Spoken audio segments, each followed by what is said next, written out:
Yan. Good afternoon mga idol. Good afternoon. Magandang hapon sa ating lahat. Tayo naman ay muling magkukwentuhan tungkol sa mga bagay na may kaugnayan sa ating mga idol dyan na napapanood natin tungkol sa kanilang mga content na may kaugnayan din ito sa mga kababalaghan. Mga idol, samahan nyo ako sa maikling sandali nitong ating programa para may makasama naman ako at sana subaybayan nyo ang ating programang ito. Tatalakayin lang natin mga idol yung tungkol doon sa pinaksang video ng ating idol na si Bungo.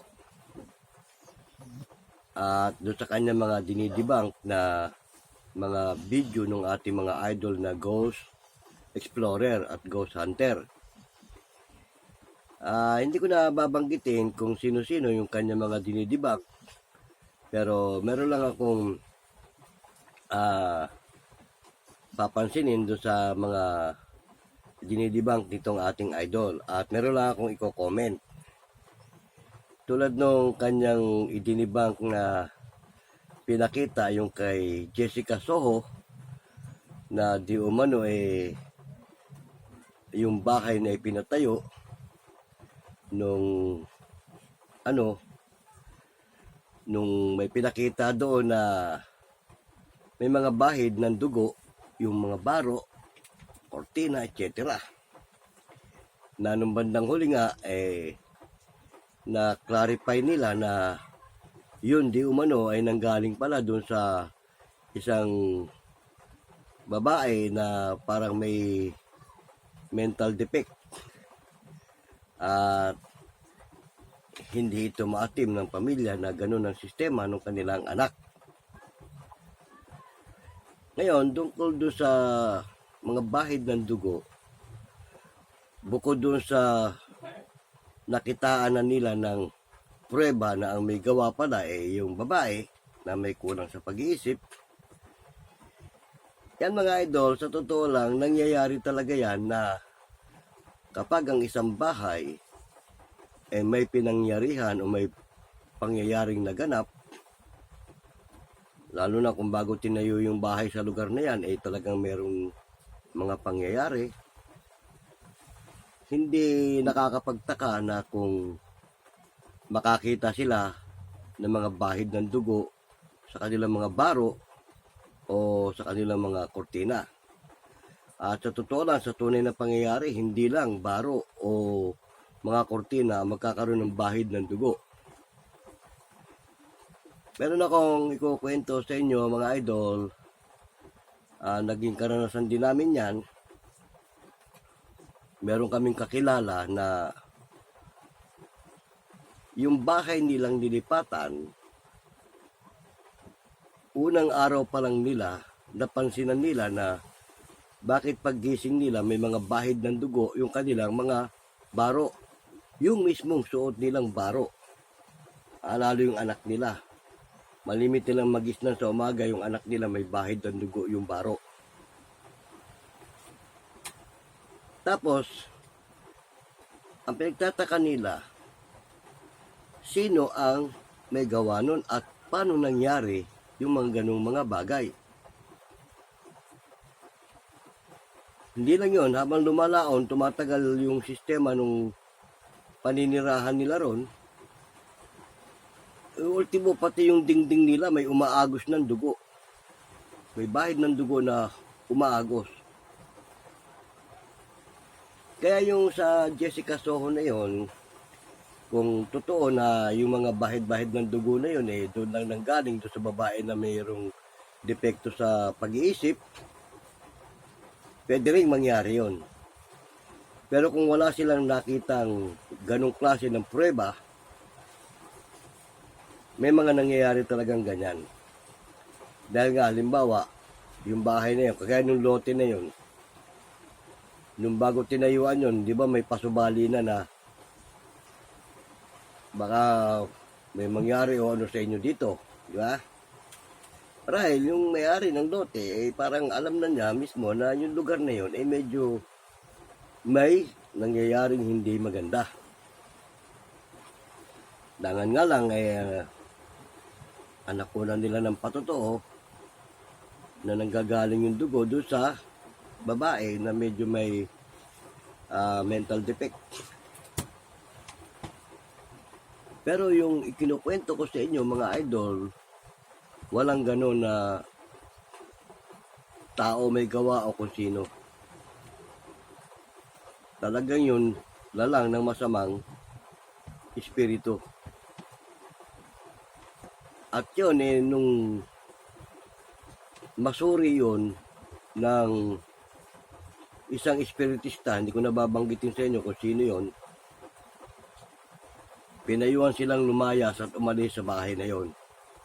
Dahil baka kung ano pa ang masamang mangyari sa kanila. Kaya ko lang naman na ikukwento to sa inyo mga idol kasi nga napanood ko yung dinidibang ng ating idol na si Bungo. Hindi ko naman dinidibang yung kanyang sistema. Kinukwento ko lang kasi may similarity sa pangyayari na aming nasaksihan sa tunay na pangyayari. Kaya nga lang, ang naging kaibahan nga nun, nung later on, nakita na nga yung ebidensya na doon pala nanggaling sa babae.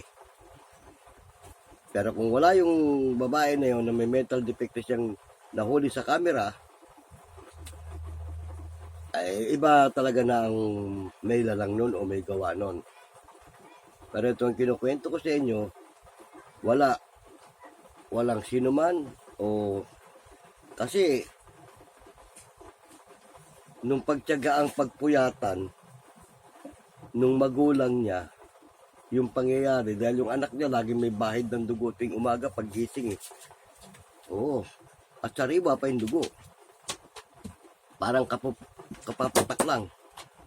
Tapos yung sa dingding umaagos.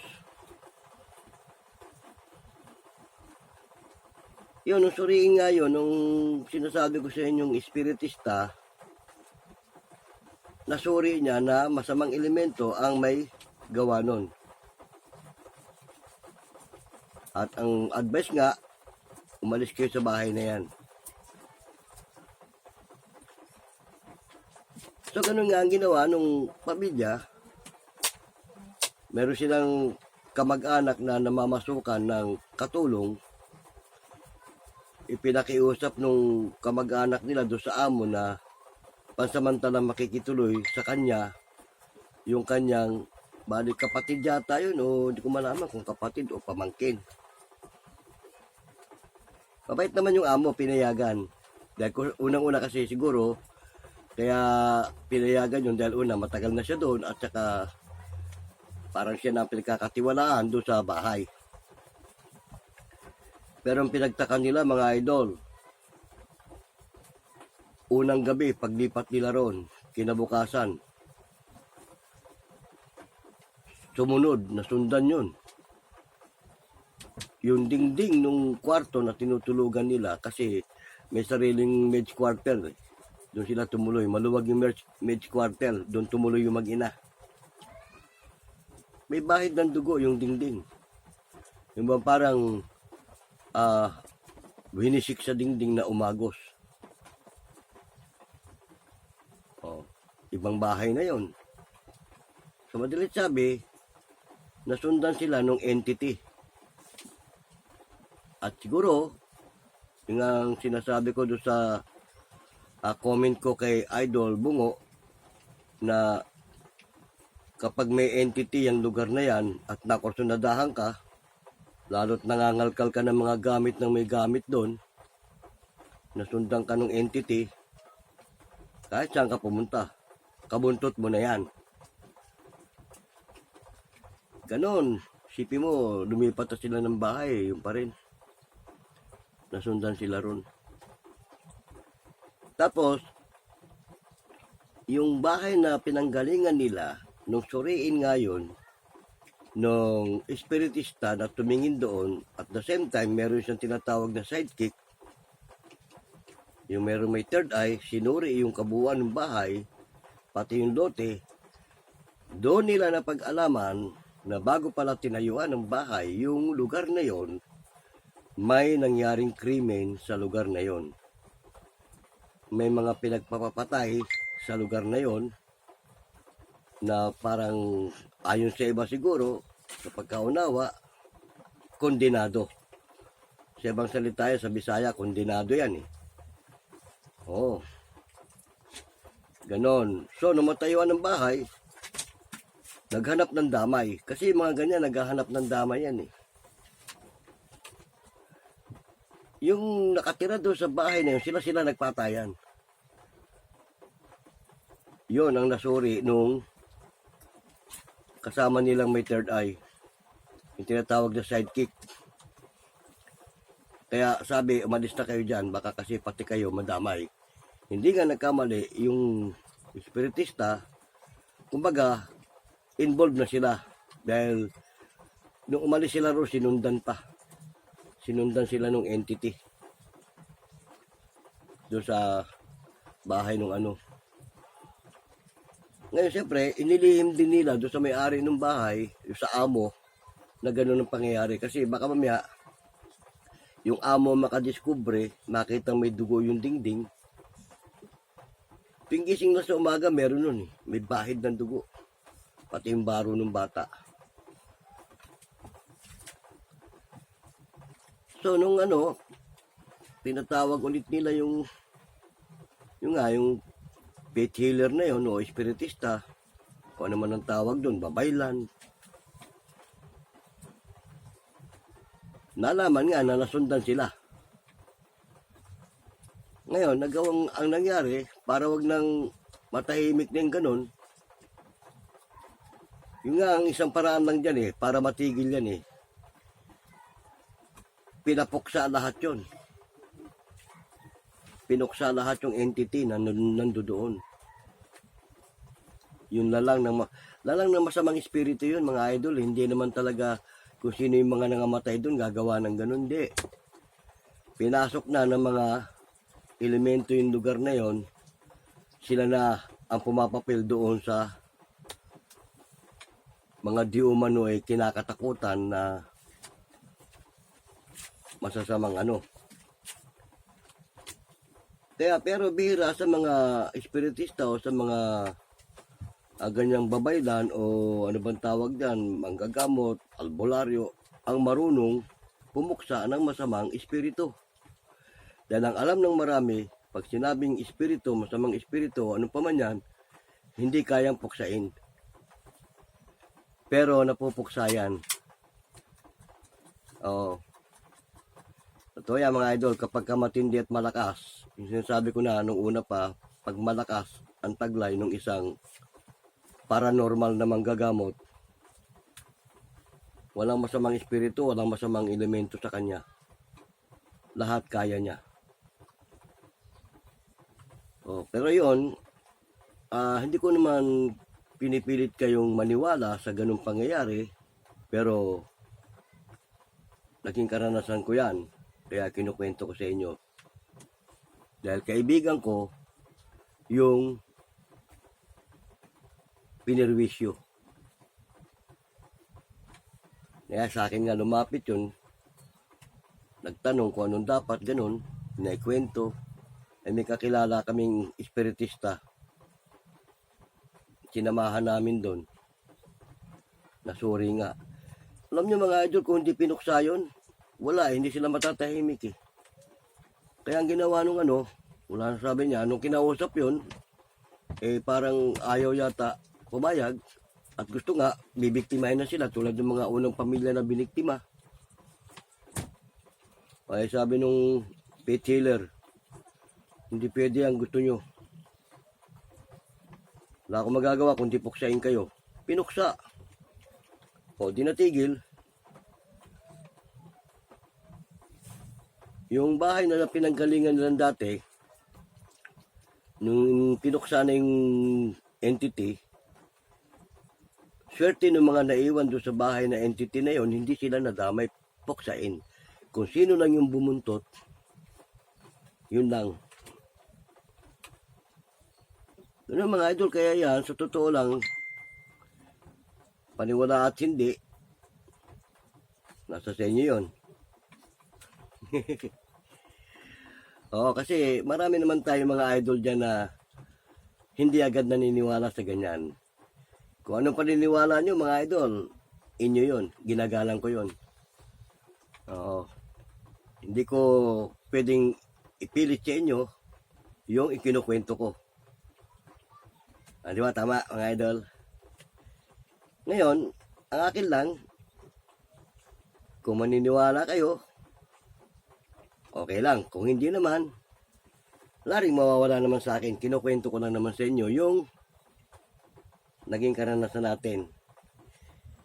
Siyempre lahat naman tayo mga idol, may kanya-kanyang karanasan sa yugto, sa takbo ng ating mga pamumuhay. Di ba? Tama mga idol. Kaya mga ganyang kababalagan, mga katatakutan mga idol, panis na sa akin yan. Hindi ko na, wala na sa akin yan kasi nadaanan ko na nga rin. Di ba sinabi ko nga sa inyo, hindi ako ghost hunter, hindi ako ghost explorer. Pero matagal ako naging pintor ng mga bahay at nakakaranas din ako ng ganyan. At nabanggit ko na rin sa inyo, nagkaroon ako ng bahaging konting spreketek kung paano depensahan yung ganyan na nagagamit ko naman nung ako'y kasalukuyang nagpipintura pa. Pero ngayon, ang inyong lingkod nasa Lupon Tagapamayapan nitong aming barangay, iba na linya ko. Kaya naikukwento ko lang yung mga nakaraan na naranasan ko. Ang mga idol, sa totoo lang, marami akong naging karanasan na kababalagan. Pero wala na yon, lipas na. Kaya naikukwento ko na lang, isang kwento na lang yon. Nauwi na lang sa alaala na lang yung mga alaala ng lumipas na. Ganon. Siyempre, tayo naman yung mga nakaraan natin minsan kahit sa mga kaibigan natin personal na ikukwento natin, di ba? Lalo pag may nakaharap tayo na may karanasan sa ganyan, nagkakakwentuhan. So, kaya Idol Bungo, shoutout sa'yo. Hindi ko sinasabing maniwala ka, Idol, Sana ikukwento ko lang yan. Pero kung magkaroon ng pagkakataon, Idol, na magmi-meet tayo ng personal, marami akong ikukwento sa iyo ng personal. Bukod pa riyan, ganda nga sana, pati si Idol Ed Kaluwag, gusto ko rin sana siyang ma-meet at may mga itatanong din ako sa kanya na naging karanasan ko. At itatanong ko rin sa kanya yung mga bagay na itinanong ko noon sa bayaw kong manggagamot nung siya ay nabubuhay pa. Pag nagpanugma sila ng sagot, maniniwala na ako na talagang paranormal si Idol Ed Kaluwag. Pero ngayon pa lang naniniwala na ako paranormal yan Kasi nakikita ko ngayon mga video niya May mga sinasawata talaga siya ng mga bad element, mga masamang espiritu. Pero pangarap ko rin na magkaharap-harap tayo para naman makilala ko kay Nonobos, lalo si Idol Ed Kaluwag, makilala nyo rin ako. Well, mga idol, salamat na marami at sa maikling sandali sinamahan nyo ako sa kwentuhan natin ito. Kung meron kayong mga comment, lagyan nyo lang sa comment section para matalakay natin. Kung meron kayong mga tanong, lagyan nyo na rin dyan. Para sa mga susunod nating video ay may matatalakay tayo. Well, mga idol, ito pong muli ang inyong lingkod, si Boyet, ng Boyet Vlog TV. Ay pansamantalang nagpapaalam. Hanggang sa muli, paalam!